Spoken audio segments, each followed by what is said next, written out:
오늘 우리에게 주시는 하나님 말씀 마가복음 5장 1절에서 20절까지의 말씀입니다. 마가복음 5장 1절로 20절까지의 말씀.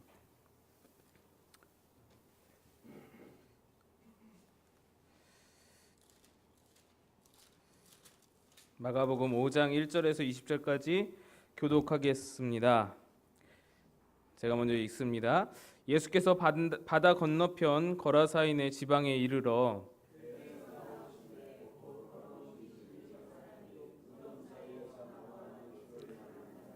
그 사람은 무덤 사이에 거처하는데 이제는 아무도 그를 쇠사슬로 맬 수 없게 되었으니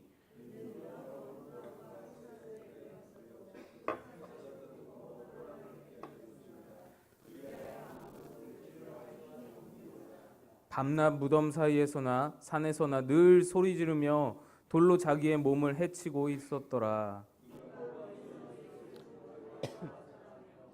큰 소리로 부르짖어 이르되 지극히 높으신 하나님의 아들 예수여 나와 당신이 무슨 상관이 있나이까. 원하건대 하나님 앞에 맹세하고 나를 괴롭히지 마옵소서 하니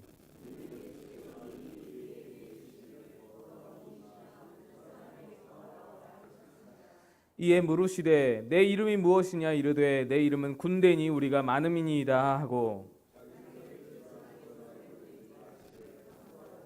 마침 거기 돼지의 큰 떼가 산 곁에서 먹고 있는지라.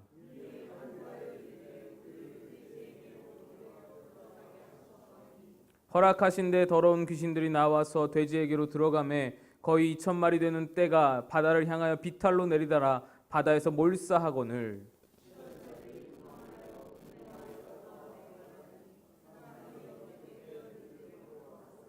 예수께 이르러 그 귀신 들렸던 자 곧 군대 귀신 집혔던 자가 옷을 입고 정신이 온전하여 앉은 것을 보고 두려워하더라.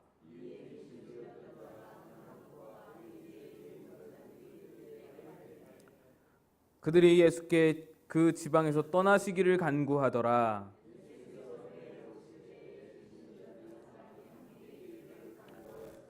허락하지 아니하시고 그에게 이르시되 집으로 돌아가 주께서 내게 어떻게 큰 일을 행하사 너를 불쌍히 여기신 것을 내 가족에게 알리라 하시니 그가 가서 예수께서 자기에게 어떻게 큰 일 행하셨는지를 데가볼리에 전파하니 모든 사람이 놀랍게 여기더라. 아멘. 할렐루야. 오늘 말씀은 풍랑을 잠잠케 하셨던 예수님께서 그 바다를 건너서 본래 가시고자 하셨던 그 목적지에 이르러서 거기서 하나님의 사역을 이루시는 그런 모습, 장면이 오늘 말씀에 나와 있습니다. 그 곳은, 장소는 데가볼리라는 지역이었고 크게 보면은 거라사인들의 사는 지역이었습니다. 마태복음에서는 가다라 지방이다라고도 설명하고 있습니다. 그곳에 도착하자마자 무덤 사이에 거처하는 귀신 들린 사람을 만나게 됩니다. 여기서 무덤 사이에라고 번역된 것은 우리 한국 문화에 맞게 우리의 이해를 돕기 위해서 해석된 것입니다. 사실 무덤 안에서 또는 무덤으로부터라고 번역이 되어야 맞는 해석입니다. 우리나라는 땅에 관을 묻고 분봉을 쌓아서 분묘를 만들잖아요. 그렇게 생각하는 우리나라 사람들에게 무덤 안에서 나왔다라고 말을 하면, 성경에 기록되어 있으면은 우리는 100이면 100 시체가 튀어나온 줄로 생각을 합니다. 그 무덤을 막 파헤치고 우리 이렇게 그 거래사의 광인이 막 무덤 안에서 무덤을 파헤치고 나온 것으로 생각을 하게 100이면 100 그렇잖아요. 그러니까 이 성경을 번역하시는 분들의 입장에서는 무덤 사이에라고 우리나라 백성들을 위하여서, 우리 성도들을 위하여서 그렇게 쉽게 해석을 했습니다. 사실 팔레스타인 지방의 무덤은 전혀 다른 모양입니다. 큰 암석을 파내어서 굴 형태로 된 것이 그 지역의 무덤입니다. 그래서 사람이 들락거릴 수 있고요. 그래서 냄새가 많이 나니까 큰 돌로 무덤을 막아놓습니다. 예수님의 무덤도 그런 식이어서 우리 그 예수님의 시신을 이렇게 닦으려고, 시신을 관리하려고 찾아갔던 새벽에 부활절 아침에 찾아갔던 여인들이 돌을 어떻게 옮길지 걱정하던 장면이 나오죠. 그런 것들이 다 그런 문화에서 나오는 이야기들입니다. 그것을 그렇게 파내서 가족묘로 사용을 합니다. 그래서 사람 시신을 눕혔다가 그 시신이 다 썩으면은 유골들을 추려서 함에다가 넣고 선반 위에다가 올려놓습니다. 그러면은 그 시신이 누웠던 자리는 또 다른 가족 중에 한 명이 죽으면 다시 거기에 눕는 거예요. 그런 식으로 가족묘로 그렇게 운영이 됩니다. 그러니까 이 귀신 들린 사람은 무덤 사이에 거처했던 것이 아니라 무덤 안에서 기거했던 것입니다.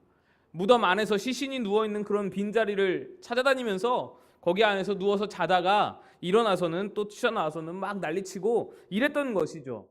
그 돌문도 뭐 힘이 갑자기 세졌으니까 돌문도 막 옮겼던 것입니다.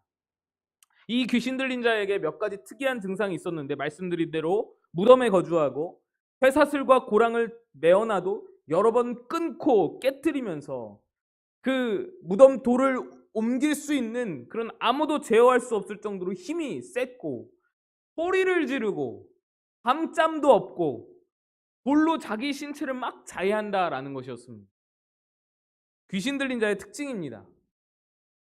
아무도 제어 못할 힘을 가지고 자기 자신을 막 자해하면서 그 사람의 육체와 정신, 온 인생을 망가뜨리는 것이 그 사람 안에 들어간 귀신의 목적인 것입니다.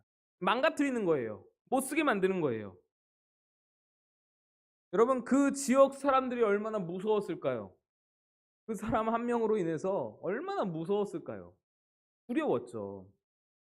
그런데 여기서 흥미로운 것이 있는데 예수님이 이제 풍랑 사건을 뒤로 하고는 바다를 건너서 이 데가볼리 지역에 탁 육지에 배에서 딱 내리셨는데 내리자마자 그 멀리서부터 예수님을 알아보고는 이 사람이 달려온다라는 거예요.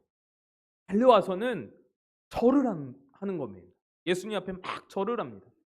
절하다라고 번역된 헬라어 단어 프로스퀴네오는 성경에서 예배하다라고 쓰입니다. 사실은 예배하다라는 뜻이에요. 한글 성역 번역자들의 의도는 어떻게 귀신이 예수님께 예배할 수 있겠느냐. 그래서 절하다라고 표현을 했을 거예요. 그런데 저 생각은 좀 다릅니다. 귀신들이 진심으로 예배는 아닐지라도 예배하는 척 모양까지는 취할 수 있는 것이죠. 물론 그것이 진정한 예배는 아니기에 절하다와 흡사할 수 있지만 어찌됐든 예배하는 척은 할 수 있는 거예요. 경배하는 척은 할 수 있는 거예요. 또한 이 귀신들이 참 희한한 것이 지극히 높으신 하나님의 아들이라고 막 말을 하거든요. 이런 것을 볼 때에 지금 풍랑 속에서 제자들이 막 예수님을 막 화내면서 깨우고 예수님을 믿지 못하고 그랬던 거에 비해서 오히려 더 예수님이 어떤 분이신지 이 귀신들이 더 잘 아는 것 같다라는 생각이 들 정도로 귀신들은 예수님을 잘 알고 귀신들은 예수님께 경배하고 절하고 있었다라는 것입니다. 또 이후에 보면 괴롭히지 말아달라고 자신을 괴롭히지 말아달라고 병행본문인 마태복음에 보면 무적행에 우리를 넣지 말아달라고 무적행에 들어가게 하지 마시라고 차라리 저 돼지떼들에게 들어가게 해달라고 막 간청하고 기도를 하고 간구를 합니다. 귀신도 여러분 하나님을 알고 귀신도 하나님을 예배하는 척할 수 있고 귀신도 기도할 수 있다라는 것이 우리에게 굉장히 충격으로 다가올 수 있어야 합니다. 왜 그럽니까, 여러분? 거기서 멈추는 성도들이 많기 때문에. 우리도 하나님을 알고 예배하는 척하고 기도하는 것까지는 나아가는 사람들이 한국 교회에 너무너무 많거든요. 그런데 귀신도 하는 일이라는 거예요. 그 일들은 귀신도 거기까지는 나아갈 수 있다는 거예요. 성도가 된다면 귀신보다는 나아야 될 거잖아요. 귀신보다는 신앙이 깊어야 되잖아요. 귀신보다는 하나님과 가까워야 되는 것이잖아요. 그런데 우리가 귀신만큼 또는 귀신보다 못한 그런 신앙을 가진 경우가 너무너무 많다라는 것이죠. 우리 마음이 성령의 다스리심을 받아야 귀신보다 나은 신앙을 가질 수 있는 것입니다.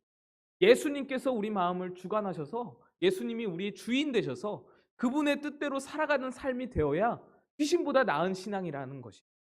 우리가 그 모든 우리 마구 꿈꾸는 교회가 그러한 신앙으로 나아갈 수 있기를 다 축복합니다. 적어도 우리의 신앙이 귀신보다는 나아야겠다. 여러분 항상 기억하시고, 그래 내가 신앙이 이 군대 귀신보다는 얘보다는 나아야겠다, 이런 도전을 좀 받으셨으면 좋겠습니다.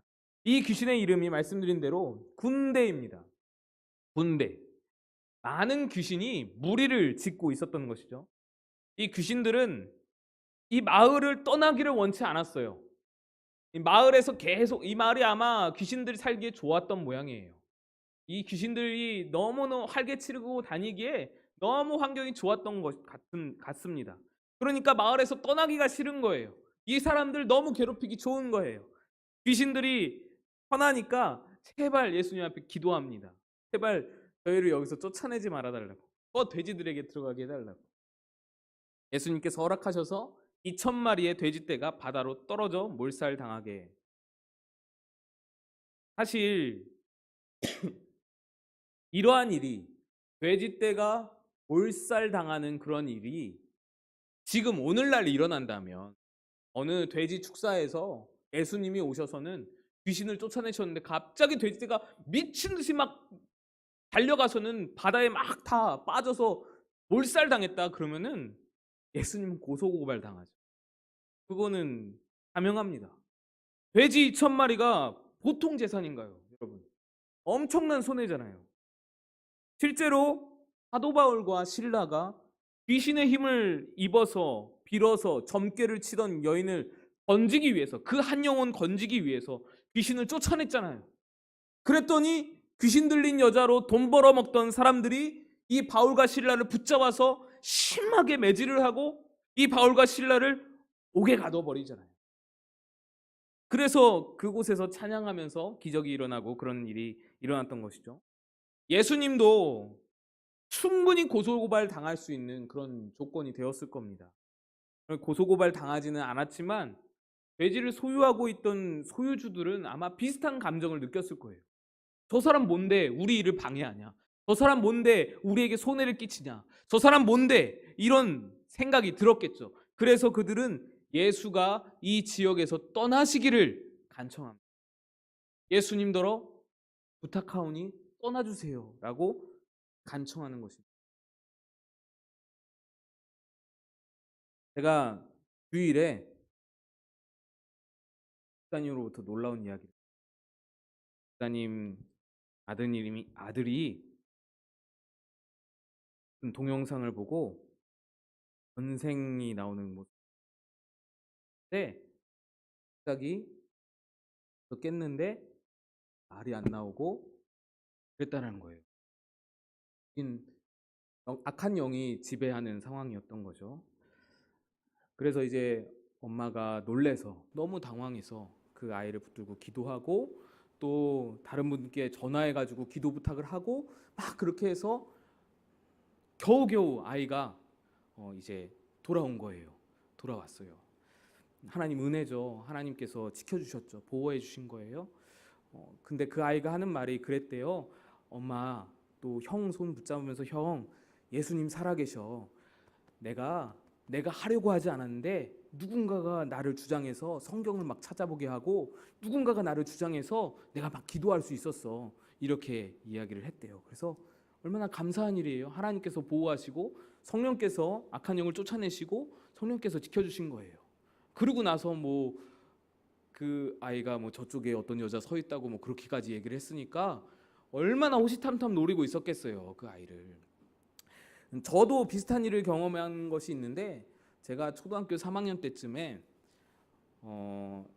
이사를 갔어요. 집이 이사를 갔는데 그 집이 이제 이사 간 지 얼마 안 돼서 제 기억으로는 그래요. 그 집에 부적 같은 것이 붙어 있었던 것 같아요. 그래서 이제 아버지가, 어머니가 기분 나빠하면서 이런 게 있냐고 그걸 띄고는 그 다음에 거기 이사에 들어가서 이제 살았는데, 한 사나흘 지났을 때 제가 자고 있는데 갑자기 잠에서 확 깼어요. 잠에서 깼는데 가위 눌린 거죠. 잠에서 깼는데 몸이 움직이질 않는 거예요. 몸이 움직이질 않는데 잠에서 깼어요. 그랬는데 제 침대 바로 앞에 벽에 시계가 붙어 있었는데 그 시계가 갑자기 흉악한 얼굴로 변하더니 시계 밑으로 몸이 하나 푹 나오는 거예요. 그러더니 손에 칼이 확 나오더니 그 칼로 저를 확 쑤시는 거예요. 제가 가위에 눌린 상태에서 아무것도 할 수 없어 너무너무 무서워가지고 막 소리를 지르는데 소리는 하나도 안 나오고, 그런 상황에서 너무너무 무서워서 두려워서 그러고 있다가 가위에서 풀렸어요.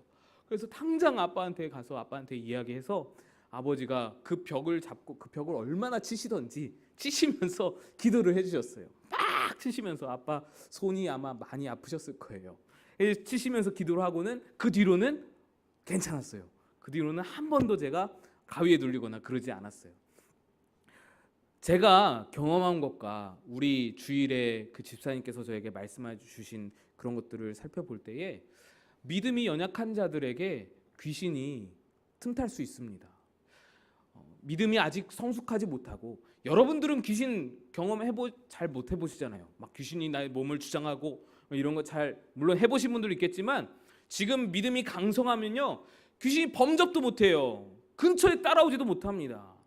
그 친구가 멀리서 저기서 누가 지켜보고 있다고 그게요 못 들어오는 거예요. 다가오질 못하는 거예요. 성령이 주관하시니까 오질 못, 가까이 범접을 못하는 겁니다. 여러분들 뭐 하루가 멀다 하고 예배 드리시잖아요. 하루가 멀다 하고 성경 보시고 하루가 멀다 하고 기도하시잖아요. 그러니까 하나님의 은혜가 여러분 가운데 거해서 예수 그리스도가 여러분들을 주관하셔서 예수 그리스도가 여러분과 동행하는 삶이 되어서 귀신이 범접을 못하는 거예요. 그런데 그렇게 어린 저와 같이, 제가 3학년 때니까 그런 어린, 또 그런 믿음이 성숙하지 못한, 그런 어떤 아직 믿음이 자리 잡지 못한 그런 친구들에게, 그런 사람들에게는 이렇게 귀신이 장난질을 치는 거예요. 근데 여러분 생각해 보세요. 우리 같이 믿음이 강성한 사람은 그러면은 사단이 내버려 둡니까? 우리도 내버려 둘까요? 우리는 그냥 포기할까요? 예수 믿는 사람들은, 교회 다니는 사람들은, 장로님, 목사님들은 그냥 다 내버려 둘까요? 아니죠. 아닙니다, 여러분. 고수들에게는 고단수 방법으로 치고 들어오는 것이죠. 하수들에게는 그 정도 방법으로도 걸려들고 넘어들 수 있잖아요. 그런데 고수들에게는 고수가 맞붙는 거예요. 사단은요, 하나님을 믿는 백성들, 잘 믿는 성도들, 예수 그리스도를 잘 따르는 믿음의 백성들에게는 고단수로 접근합니다. 또 다른 방법으로 접근해요. 사단은 그렇게 어리석지 않습니다. 여러분, 그것을 오늘 좀 말씀을 드리고자 합니다. 거라사에 귀신 들렸던 자가 예수님 덕분에 정신을 차리고 옷을 입고 온전하게 앉아 있었어요. 그 지역 사람들이 소식을 듣고 막 몰려들었어요. 그의 온전한 모습을 보고는 막 두려워하고 있었어요. 그리고 일어난 모든 사실을 알게 된 후에 예수님께 나아가서 그 지방에 떠나기를 간구했습니다. 돼지가 순식간에 2,000마리가 죽었으니 자기 재산에 피해가 있었으니 떠나시기를 간청하는 거예요. 앞으로 더 피해가 크면 어떡해요? 떠나시기를 간청하는 거예요. 그동안 그 사람이 군대 귀신에게 얼마나 괴롭힘을 당했는지 모두가 다 알지만, 그 군대 귀신에게 저 사람이 얼마나 힘들게 눌리면서 살았는지 다 알고 있지만, 다 보았지만, 그 사람이 살아난 것으로 즐거워하기보다는 내가 손해볼 거, 아니 저 돼지가 저렇게 죽었는데 이분이 여기 계시면 또 다른 귀신 내쫓으면 이번엔 우리 소들이 다 죽는 거 아니야? 우리 양들이 다 죽으면 어떡해? 이런 걱정들이 막 몰려오면서 아유, 예수님 떠나시는 게 좋겠다. 한 사람 살아난 것으로 즐거워하는 것이 아니라 내가 손해볼까 두려워서 걱정돼가지고 예수님이 떠나시기를 바란다는 거예요. 그는 계속 고통에 살더라도, 귀신 들린 자는 계속 고통 속에서 억눌려서 무덤 사이에 거처하면서 살더라도 나는 손해보지 않고자 하는, 내 이익을 지키고자 하는 그 마음이 예수님을 떠나게 한다라는 것입니다. 여러분, 저는요 이 말씀을 읽으면서 소름이 돋았어요. 너무너무 무서워서 소름이 돋았습니다. 어쩌면 귀신보다 사람이 더 무섭구나. 귀신보다 사람이 더 무서운 존재구나.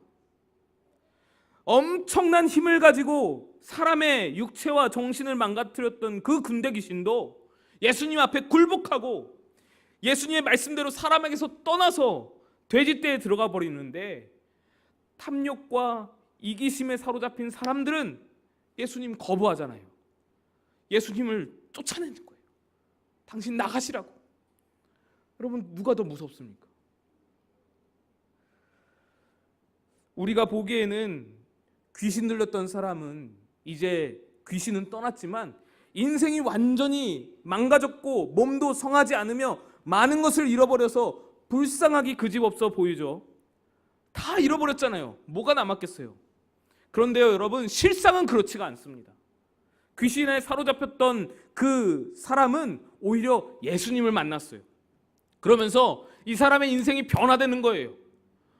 이 사람의 인생이 완전히 변화되었어요. 예수님이 떠나려고 하실 때 배에 함께 올라서 예수님을 붙듭니다. 예수님, 여기 계세요. 예수님 여기 계셔야 돼요. 예수님 같은 분 없어요. 예수님을 만났잖아요. 예수님 계시도록 요청하는 겁니다. 치유받은 후에도 예수님을 대가볼리 온 지역에 전파하는 전도자가 되었습니다. 나중에 7장에서 또 우리가 이 사람의 공적을 우리가 확인할 수 있는데, 우리가 보기에는 동네 사람들은 그 골칫덩이였던 귀신 들린 자도 해결하고 이제 평화가 찾아온 것으로 보이잖아요. 동네 사람들이 이제 너무 좋잖아요. 감사하잖아요. 그런데 실상은 그렇지가 않은 거예요. 그들은 탐욕에 사로잡혀서 예수님을 받아들이지 못했어요. 탐욕에 사로잡혀서 예수님을 만나지 못했어요. 예수님이 지근거리에 계셨는데도, 예수님이 코앞에 계셨는데도 예수님을 인격적으로 만날 수가 없었어요. 왜? 내 마음의 탐욕이, 내 마음에 내 이익 지키고자 하는 마음이, 내가 손해보기 싫어하는 그 마음이 예수님을 거절했던 거예요. 보기엔 평화로워도 그 마음속에는 지옥이 꿈틀대고 있었던 것입니다. 여러분, 귀신 들렸던 자가 불쌍합니까? 이 마을 사람들이 더 불쌍합니까? 어느 인생이 더 좋아 보이십니까?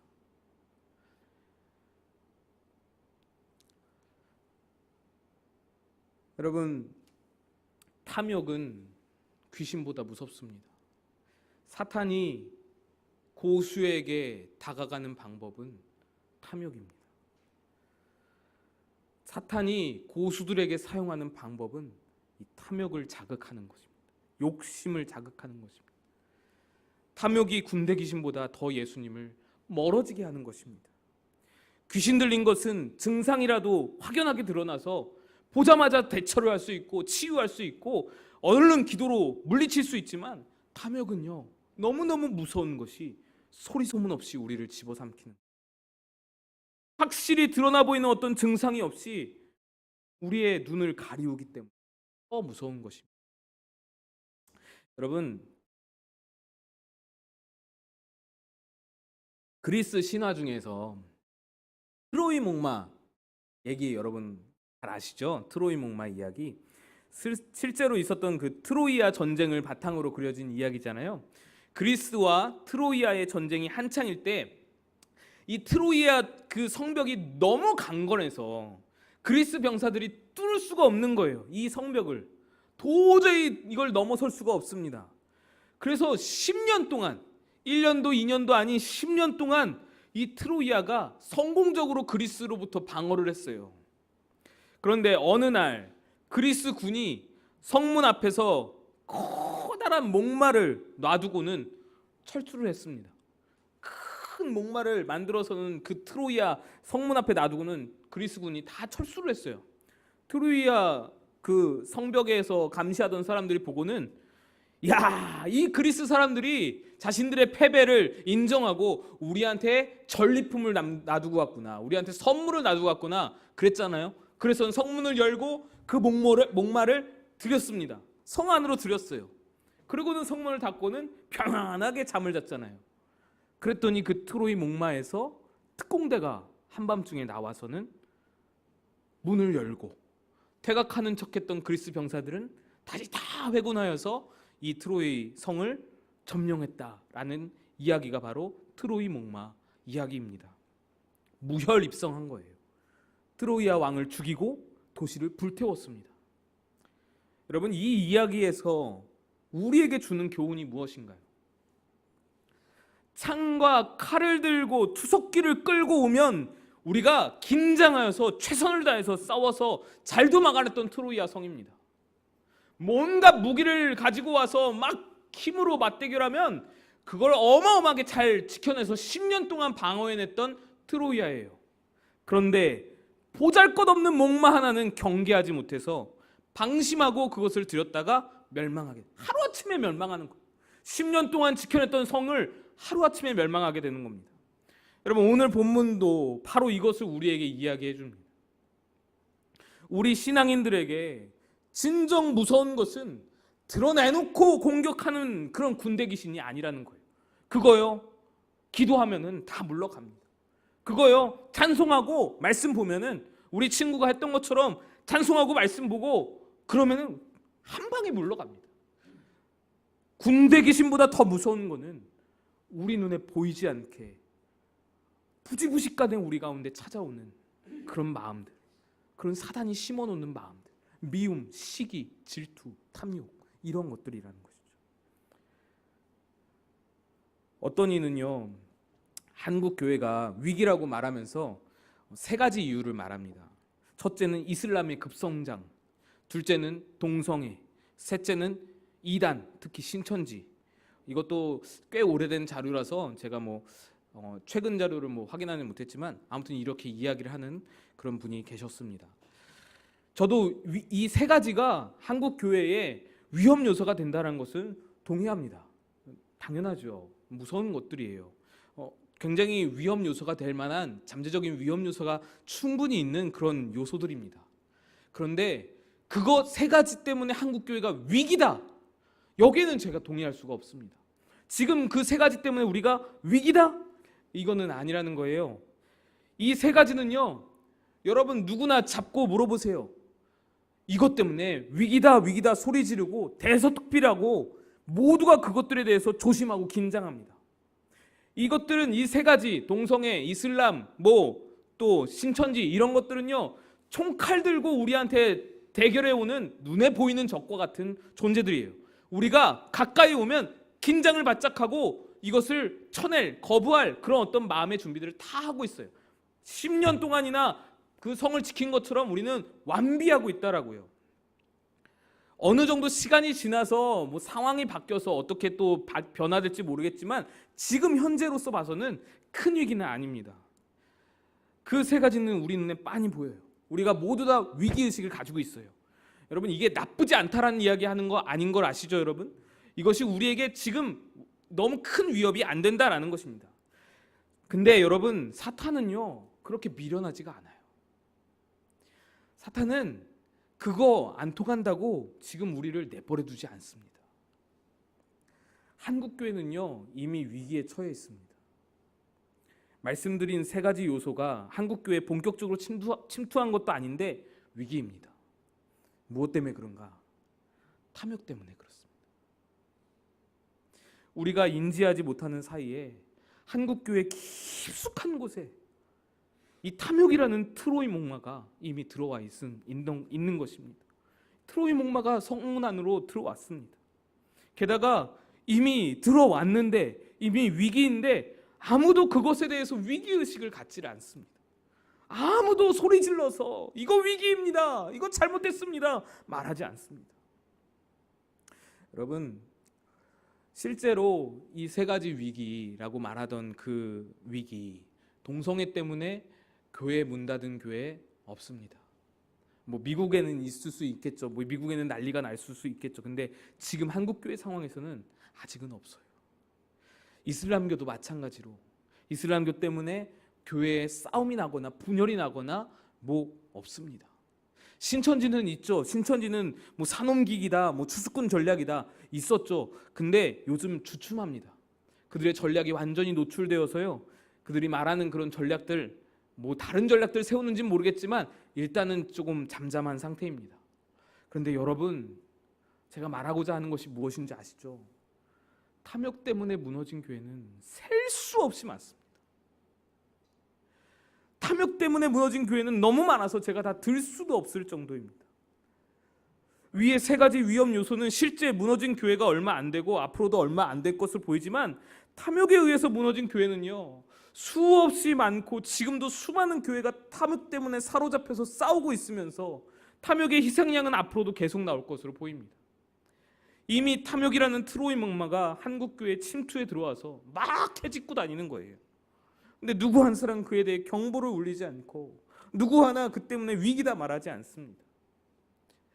부지부식간의 탐욕은 우리 한국 교회에 침투했고 미처 인지하지 못했을 때 한국 교회를 점령해서 이미 수많은 교회들을 넘어뜨렸습니다. 수많은 목사들과 성도들이 눈 감은 채 탐욕에게 무장해제 당했습니다. 이제 그것은 교회의 목에 칼을 들이밀고 있습니다. 여러분, 이것이 탐욕의 무서움입니다. 대가볼리 지역의 사람들이 예수를 쫓아낸 그 권세, 그 힘이 바로 이 무서움입니다. 예수를 몰아내는 겁니다. 탐욕은 예수를 거부합니다. 교회에서 예수를 몰아냅니다. 예수님께서 십자가의 길로서 희생으로 사역하고 희생으로 영광에 참여함을 몸소 보여주셨는데 예수님께서는 자기를 부인하고 자기 십자가 지고 나를 따르라고 말씀하시는데 한국 교회는 탐욕으로 정반대 방향으로 나아가니 만날 수가 없는 거예요. 예수님과 만날 수가 없는 거예요.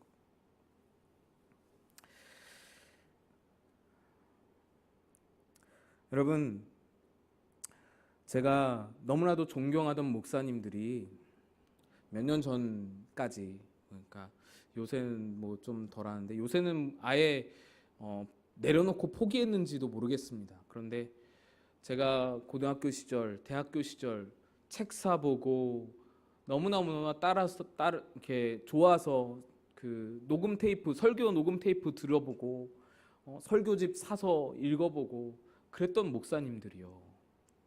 한순간에 어쩜 그렇게 다들 무너지셨는지 모릅니다. 다 무너지셨어요. 성추행으로 무너지고 횡령으로 무너지고 세습으로 무너지고 무너지셨어요. 그 이면에 다 탐욕이었습니다. 그 큰 목사님들을 통해서 하나님께서 우리 한국교회에 경종을 울린다라고 생각이 들면서도 한편으로는 무서움을 느껴요. 제가 목사 안수 받을 때에 너무너무 무서워서 막 콧물이 여기 막 이렇게 흐를 정도로 박 목사님이 이렇게 안수해 주시고 가운 입혀 주시려고 오셨다가 깜짝 놀래시더라고요. 콧물이 막 흘러가지고 제가 너무너무 무서워서 울었어요. 내가 목사 안수 받을 수 있나? 왜 그런 줄 아세요? 그 목사님들처럼 되지 말아야지 생각을 하다가 생각을 해보니 그 목사님들이 젊은 시절에 전도사님들이었던 시절에 나보다 100배 1000배 훌륭한 분들이었거든요. 그런데 나는 저분들보다 심하면 심했지 내가 더 나은 목회자가 될 그런 자신이 없는 거예요. 내 안에 탐욕을 잘 알거든요. 그래서 많은 목사님들의 소식을 보면서 자신이 없어지는 거예요. 그분들도 처음부터 그러진 않았잖아요. 처음에는 예수님 길 따른다고 그렇게 나가셨는데 어느 순간 나도 모르게 탐욕에 사로잡히게 된 거잖아요. 그분들이 처음부터 탐욕에 주의했더라면, 자신의 작은 탐욕에 경각심을 가졌더라면 그분들의 명예도 한국 교회도 얼마나 이 안 좋은 분위기를 탈피할 수 있었을 텐데 완전히 달라졌을지도 모르겠는데 그런 안타까움이 있더라고요. 여러분, 우리가 지금 가지고 있는 작은 탐욕에 눈을 돌리고 귀를 기울일 수 있어야 합니다. 우리가 가지고 있는 작은 탐욕에 주의해서 경계하면서 바라볼 필요가 있습니다. 이것이 언제 어느 순간 커져버릴지 모르기 때문에, 언제 어느 순간에 우리를 집어삼킬지 모르기 때문에 늘 돌아보면서 기도하는 것이 우리 안에 필요하다라는 것입니다. 그 작은 탐욕에 경각심을 갖는 것만으로도 커다란 탐욕이 발생하는 것을 충분히 예방할 수 있겠다, 그런 생각이 들더라고요. 우리 안에 예수가 일하시기를, 한국교회를 계속해서 예수가 이끄시기를 원한다면 먼저 내 안에 더러운 것들을 발견하고 걷어낼 수 있었으면 좋겠습니다. 우리 거라사의 광인이 예수님을 만나서 귀신을 쫓아내시고 주님께서 그 마음을 주장하시게 된 것처럼 우리도 탐욕의 귀신 쫓아내고 우리 안에 미움과 시기의 귀신 다 쫓아내고 예수님을 만나서 예수님이 우리를 다스리시는 그런 마음, 새로운 마음, 거듭난 마음, 그 마음으로 주님과 함께 동행할 수 있는 그런 우리 마곡 꿈꾸는 교회가 다 되시기를 축복합니다. 같이 기도하겠습니다. 이 시간 기도하실 때에 우리 교회를 위해서 또